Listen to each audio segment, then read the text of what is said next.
Welcome to கன்ட்ரியா channel குழந்தைகளே. இன்று நாம ஒரு சுவாரஸ்யமான அறிவுக் கதையை பார்க்க போறோம். அதோட பெயர் நீர் சுழற்சி. சூரியன் தண்ணீரை சூடாக்கும்போது தண்ணீர் ஆவியாக மேலே போகுது. இதுக்கு பேர் ஆவியாகுதல். மேலே போன தண்ணீர் ஆவி ஒன்னா சேர்ந்து மேகங்களா மாறுது. இதுக்கு பெயர் மேகமாவுதல். மேகங்கள் கனமானதும் மழையாக கீழே விழுது. இதுக்கு பெயர் மழை பெய்தல்.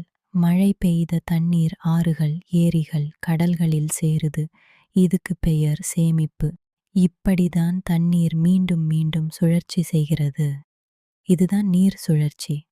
குழந்தைகளே, தண்ணீர் நமக்கு ரொம்ப முக்கியம். அதனால தண்ணீரை சேமிச்சு பயன்படுத்துவோம். நீரை காப்போம், உயிரை காப்போம்.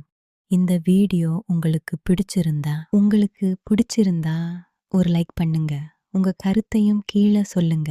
நண்பர்களோட பகிர்ந்து கொள்ளுங்க.